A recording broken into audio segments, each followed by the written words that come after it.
Looking at the fact that Nigerian team Super Falcons did their best concerning the match they played against Morocco in that semi-final game. Well, we just have to move on with life. We hope that they'll be able to beat Zambia in the third place match as a fight for third place on Friday. Now we move straight to talk about handball. That'll be our first story on the show. Welcome you on the show, 360 Sport on Trust TV. I am Adeni Ajishafe. Now we quickly look at handball. Nigerian team, they call them Golden Arrows, they traveled to Egypt to participate at the 2022 African Men Handball Championship in Egypt. The Golden Arrows tried their best, but they actually finished 10th on the lot because they lost most games they played. And right now, even the last one they played against Gabon, they also lost. Well, from this, we just have to look at what happened to that team that they couldn't actually get among the best in Africa, actually standing 10th on the lot. Joining me to talk sport is Busayo Oluokere. Good to have you, Busayo. Good evening, viewers. Good evening. It's time again to talk sport on 360 Sport on Trust TV.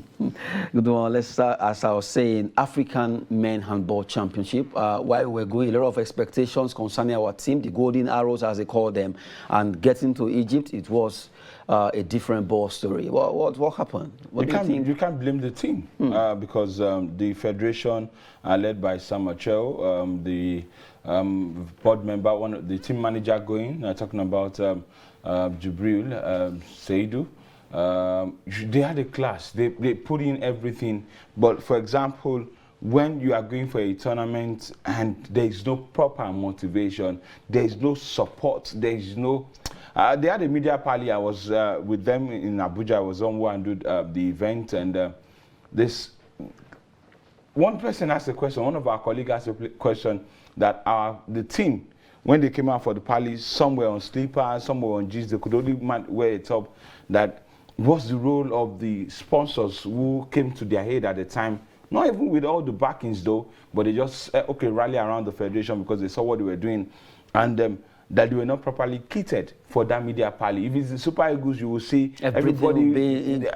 And there's a lot of role that I don't want to shed because I don't want to infringe on some people's duty. But these are what we are saying.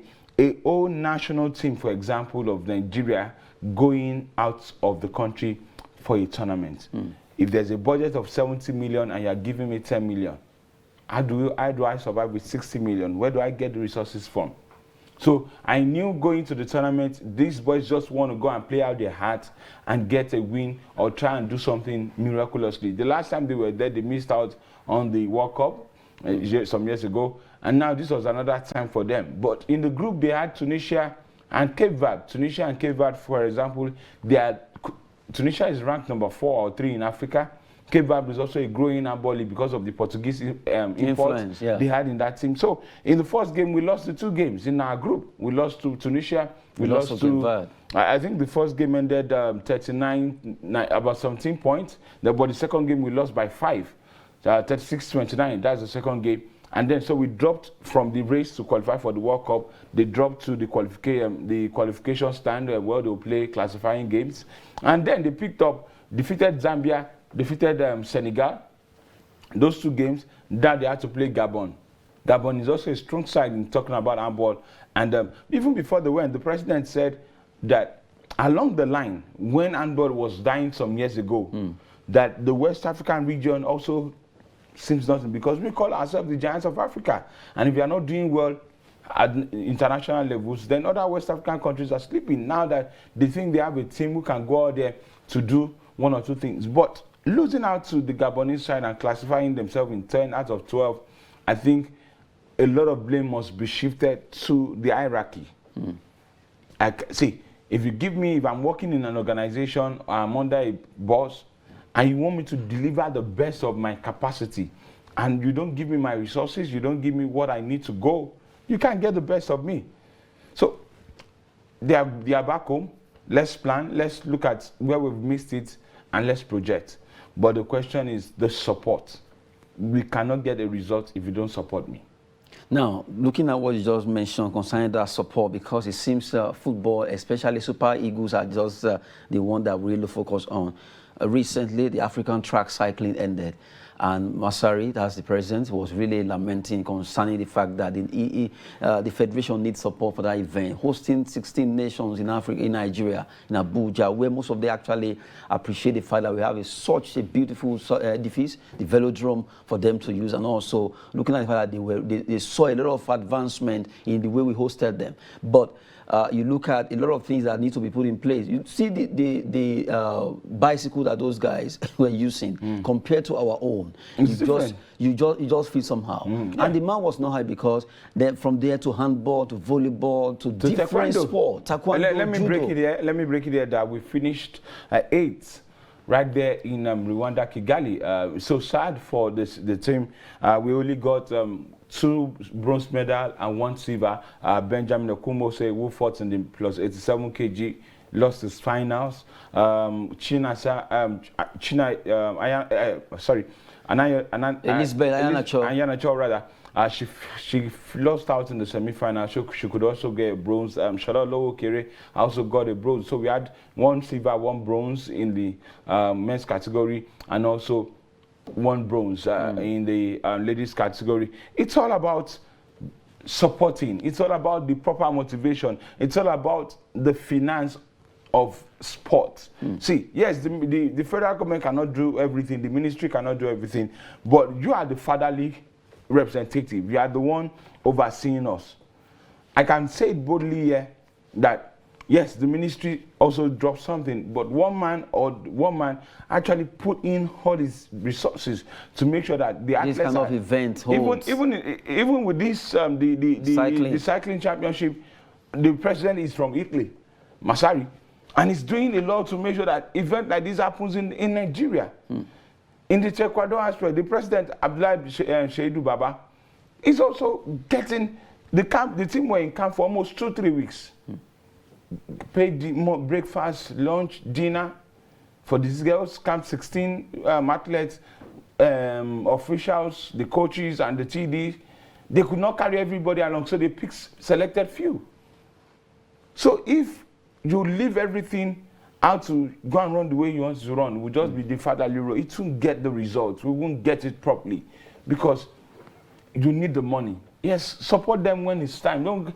At times, when the budget is passed, they will have gone back from the tournament, and like I said this morning is not for me to eat anybody up there, but it's a way for us to check it properly. If you want to go to tournaments, if you want to go outside the shores to represent and believe that we are going to get the needed victories, the needed medals, the needed accolades, we need to get it right. Example again, let's look at the last week. We talk about the World Athletics Championship ongoing. We had the Nigerian athlete. How many people made it? In fact, you're just speaking that from our mouth. Now let's roll into that particular story you're speaking there. What athletic championship taking place in Oregon? Well, right now, no Nigerian athlete so far in the tournament has actually been on the podium talking about the particular topic we are looking at now, that we talk about World Athletic Championship.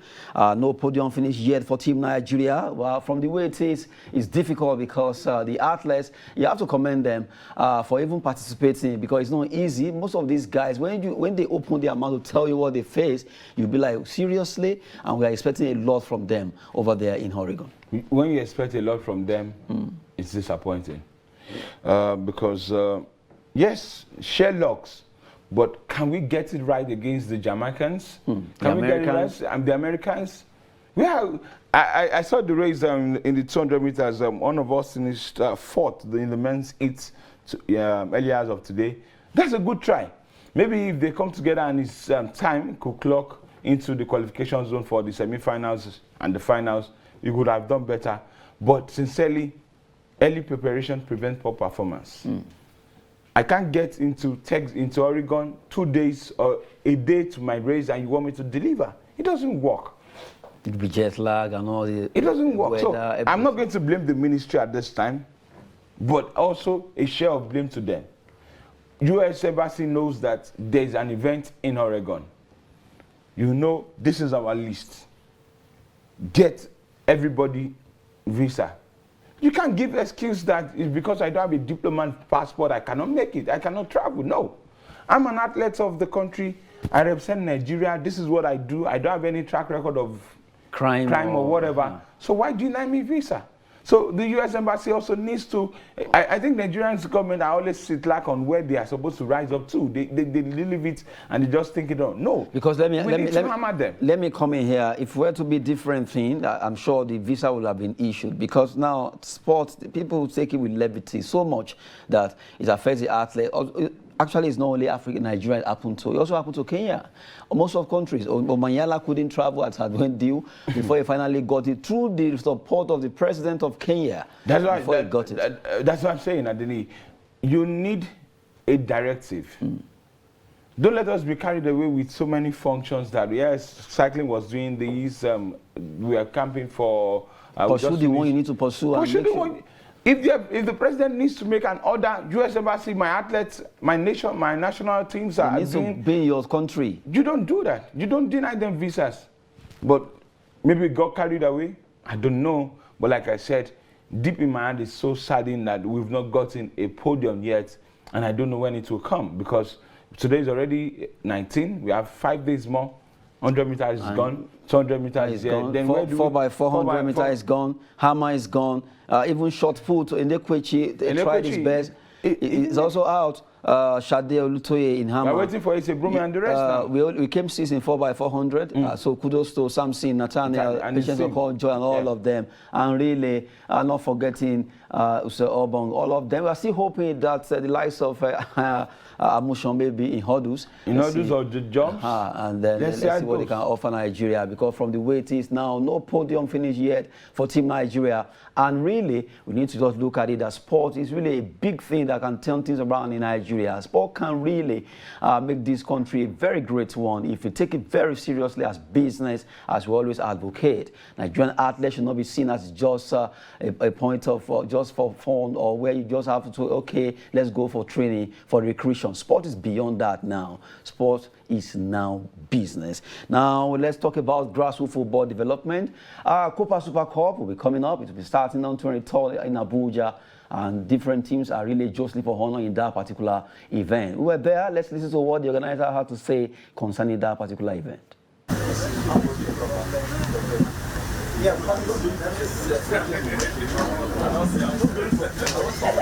From the group stages, all 20 teams have been fixed into 4 groups.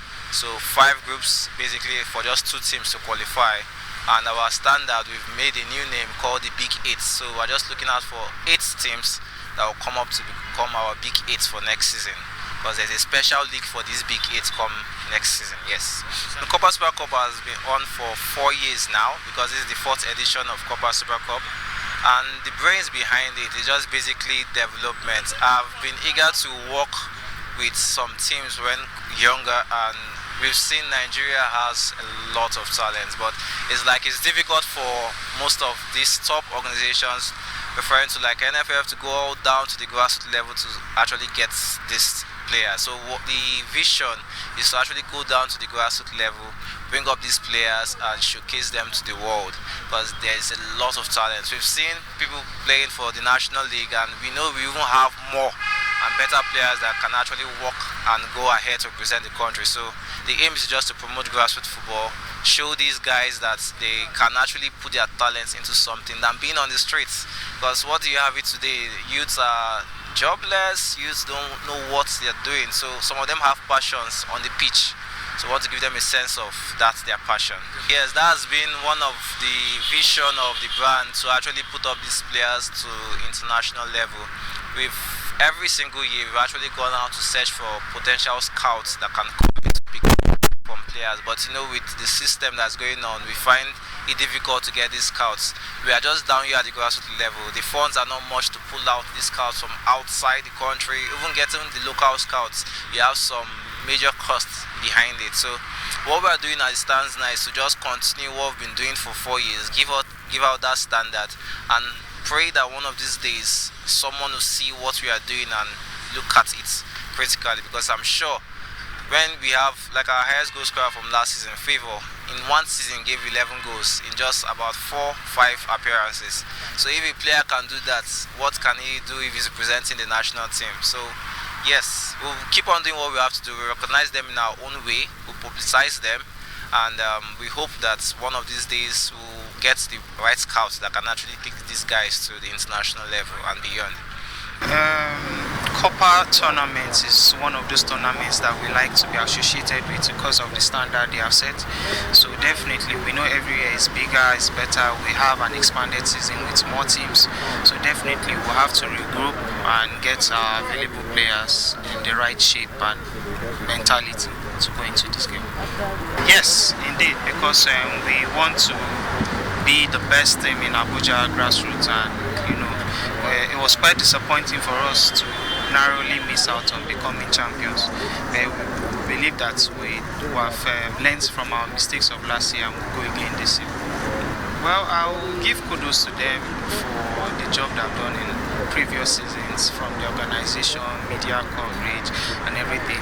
And the only lapse that I would want to recommend for them is just in the area of security, because last year, but the president of Tongji Fitness has already reassured us that they have contracted security to this thing. So that would have been my only talking point. But we like the fact that they have taken recommendations and they've acted on it.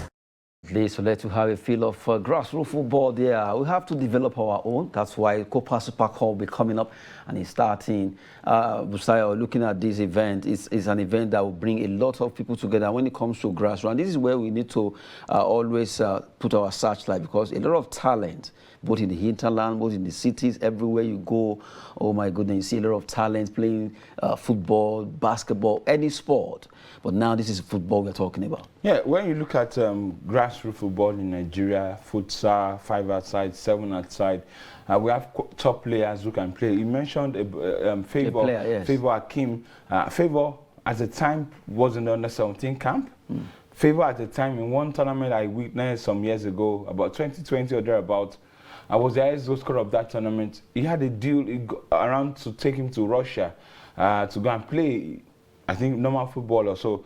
So this is the basis of it, from the grassroots to the top. But our structure is from the top to the bottom. It's going to, you always miss it along the line. Beautiful Nubia says, they say that the solution, some believe that the solution is from top to the bottom. No, it starts from where? It starts from the family. It starts from you and I as my nucleus family, where I get it right in the grassroots, from my family as a grassroots. Then from there I grow to become international. I grow to become a national athlete, or I grow to become a professional player. So for these guys who are doing this, I think kudos needs to be given to them. They need the support. They need everyone to make sure that they help the system. This is their own avenue to say, yes, we cannot play it all 11 aside. Let's play 5 aside. And they are playing 5 aside, 7 aside, which is called futsal. We have beach soccer. So soccer is soccer. Out of these games, even the legends, they've gone back to be playing futsal. Ronaldinho was in one tournament, Okocha was there. So it's a way that we just need to support these people. The NFF needs to also in check, because out of the 5 aside or 7 aside, there are players that with their skills and proper maintenance, proper training structure, proper change of psychology and philosophy of life, they can play in the national under-17, national under-20s, national under-23. It's all about the development. It's all about development, looking at that grassroots development in Nigeria, focusing on football. And we've been looking at Copa Super Cup there coming up in Abuja, where a lot of talents will be showcased there. Well, from the way it is, we believe that grassroots is the in thing. We just have to start from the bottom, taking it to the top, because all our talent actually will start from the grassroots, where we can pick them. They are still very, very raw. Then prune them up and turn them to professionals to make Nigeria great again. We can always do that. Now we move away from talking about grassroots football development in Nigeria. Let's talk about MPFL. 4 MPFL clubs want Wiki Tourist attacking midfielder Abubakar Aliyu. They call him Korea.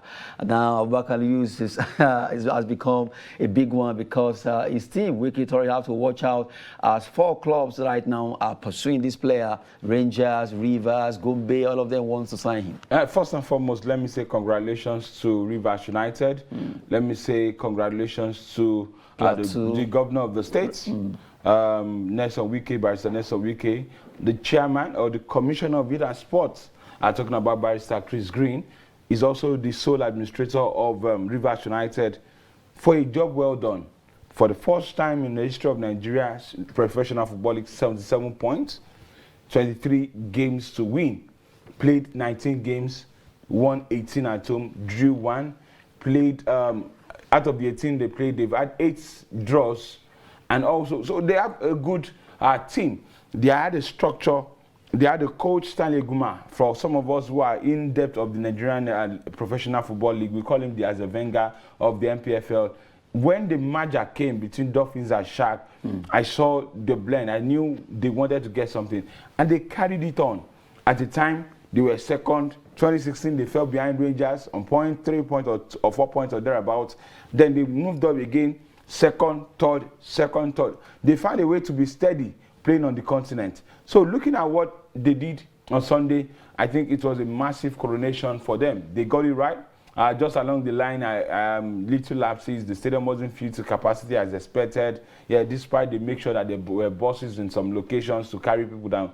But even most times when I visit Port Harcourt for games, I think the last time I was there was when Nigeria played Congo in the friendly games before the World Cup. That place is an outskirts to the main city. So driving driving down there, a lot of people would just be like, why would I work? But for me, Rivers United has done massively well. For Aliu Abubakar, great player. I've seen him play, and he had a good coach talking about Kabiru Dogo, who can also discover and refine you to a better player to make sure you get it right. So for him, moving, I know the big guys will also look for him because now it's the continental stage.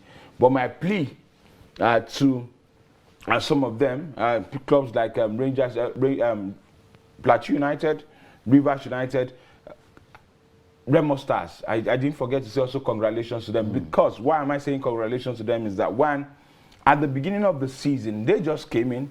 They had a coach, Daniel Ogumodede, who is my friend, my brother, who qualified them or promoted them to the NPFL. But the owner then, Chief Kule Soname, said, Daniel, with your experience, go and try it in City Francais in Portugal. We want to bring in Ogumbote, the oracle of football. And he said, when he was unveiled, that his first target was not to go down. Because the first time they came in one season, they went down. The second time they came, they went back. So this is the third time they said, no, we don't want to go back. We want to just keep our standing in the NPFL. And what a way. They went 11 games unbeaten. It was Gombe United who ended their unbeaten run in Gombe by a lone goal in the match day 12. So for them also staying up there in the Premier League, I think Benga Gumbode deserve an accolade for that. So my advice to all the 3 teams going to the continent for now, qualified already, don't pack everybody. Because you have already had a structure, you've already had a team, you just need to inject 1 or 2 faces. Because what I've always been clamoring for in the Nigerian League, you'll see by the end of the ITO Cup, I don't want to mention the name of a club, you just say, sack 20 players. Drop 20 players. And you start looking at another. So recreating that process, but before you know, the league will start and you start struggling. And again, the LMC has been saying beyond the 3 points. Beyond the 3 points. This must win at home syndromes of some of the teams in some regions must actually be eradicated. Because while I was on set on the net on one of our sisters' platform on Sunday in the live coverage of the game, there was an argument we raised that if you have 45, 46 points and you're still going down the relegation, that shows that most of the games you win was at your home games. So if you can win at home and you're not winning away, then it shows you're not a good side, or it shows that there's something wrong in the system. So I think we need to start getting it right. SAD1, Canopilas went down, Atlant went down, Katsina United went down, MFM, they were the first teams to be relegated from the league. So let's now see the new season. The 2 strong teams in the north. So many people have called them the giants. I don't want to say troublemakers of the north. Now they are out. So let's now focus on who goes in the league. But for the first time also, the 4 teams that got promoted stayed in the NPFL. I think all the teams also are Gombe United, Shooting Stars of Ibadan, Niger United, Niger Tornadoes rather, and Remo Stars. For staying back in the league, they are good. Good morning there. We've been looking at the MPFL. Let's give us an update concerning the teams that actually won and also those that went down. But for Ali Abubakar, the one they call Korea, well, right now, signatures are coming for him. They want to sign him to get him to other teams. Now, quickly, let's run through some transfer stories before we go.